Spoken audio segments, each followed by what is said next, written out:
What's good, guys, and welcome back to my channel. Welcome back to my channel. Hey, welcome back to my channel. Welcome back to my channel. Hey guys, and welcome back to my channel. It's such a blessing and an honor to see you all, even though I can't physically see you all, but we gonna act like we see each other, okay? Cause it is what it is. Y'all see me and I see the comments, so we see each other, okay? So I will be doing a review on this company that sent a wig to me. It's called Fashion Plus. Let me make sure I'm saying it correctly. So it's Fashion Plus Bob Wig, Human Hair 4x4 Lace Bob Human Hair Wig Lace Closure.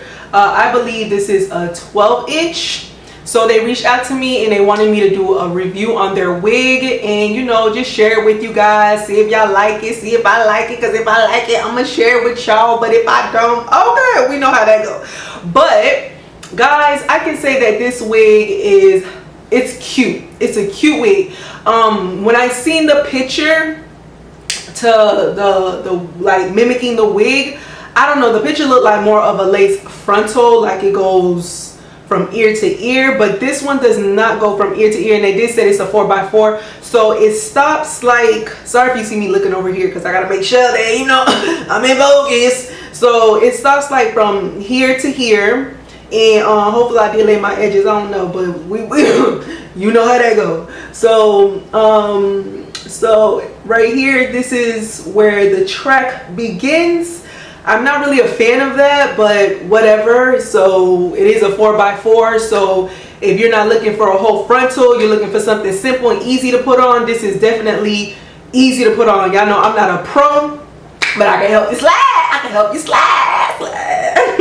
I can help you slide, but I am not no pro on putting on like lace frontal wigs. But I could definitely like throw on a 4x4 because you ain't really got to do much in the front, you know what I mean? You don't have to do that much, and that's what I love about this wig. It's cute and it's soft. I'm also going to share with you all a video of how the wig, what the wig came in and what came with the wig. Not much, but you know, I guess it's a company in growing. So it's a company in growing. So right now on Amazon, and it's a company from Amazon. So right now on Amazon, sorry. So right now on Amazon, right now, it's at $72.98 for this wig. It is so cute. I love the way it flow. Flow. Yeah. So it's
So as I said before, they wanted me to check it out. They wanted me to do a review, and of course, if I like it, to share with you guys. And I can definitely say, someone who's not a professional like me, who don't really know how to install, who don't really know how to braid, they braid be looking like 5 days old, but who don't really know how to braid, who don't really know how to install no wig. But like the 4x4, I can do it. So it goes all the way to back here. So from here to here, which is great. You know, that looks more realistic. Not no, you know, 2x4 inch, these little ant trails that some of these wigs be having. Don't do that, okay? Don't wear an ant trail. Okay, don't want to walk around with no ant trail. With this hair, I can definitely say, if like you're beginner friendly, you can definitely rock this wig. Like, you cannot go wrong with this wig. Of course, like I had to touch it up, like use the, what is it, the flat iron and the hot comb, the imitation hot comb. So I had to use that to get it more flat, because it took a while for it to get flat. Of course, I use like some wax. Some of y'all can use hair wax, or y'all can use mousse to get it more of a flatter look. But this is as flat as I was able to get it. And I can say I'm definitely comfortable with walking out the house looking like this. You know what I mean? Yes. But anyways, guys, I don't want to make this video extra long, but 1 out of 10, my honest review, I will give this wig an 8. I will give it an 8, because as I said, this is, I just installed it probably like a couple of hours ago before I actually did this video. I'm not a fan of like the tracks right here. Other than that, like, the hair is flowy, it's nice, the texture is nice. I love this length. I didn't have to do much when it pertains to plucking or trying to make it look more realistic in the front. I didn't really have to do much. But other than that, guys, I do like the wig, and I would definitely recommend it to others, especially if you're like me and half the time you don't really know what you're doing when it pertains to wigs. But like I said, this is a 4x4, so you cannot mess up. Like, you can't really, you don't even have much to do. Like, you don't have much to play with. So I don't know. If I could do it, you can do it. Okay, so we're gonna leave it at that. If I could do it, you can do it. Just put your mind to it. You ain't gotta worry about nothing. It's just wig. It's just a wig. You know, some wigs will be looking like a hat, but we just ain't looking like a hat right now. It ain't looking like a hat right now. So we just wanna we just wanna say thank you, Lord. So anyways, guys, I hope y'all enjoyed this video. And of course, you know, I can't leave my videos without leaving words of encouragement, you know. So guys, I just hope you guys are continuing to try to stay safe, stay strong, stay focused, stay positive, keep your head up, and always find a way to pray. Always take time to pray. I don't care what you're doing, where you at, whatever you're planning on doing, take time to pray, because the only way we're gonna make it is leaving our life in the hands of Jesus Christ. So I just want to say, God loves you. I love you. Stay strong. Keep your head up. And whatever doubt the enemy is feeding you, rebuke it. And just know that everything's going to be okay. In Jesus' name, I love you guys. God bless you. And I will see y'all in my next video. Oh, that's a new one. Oh, you got like...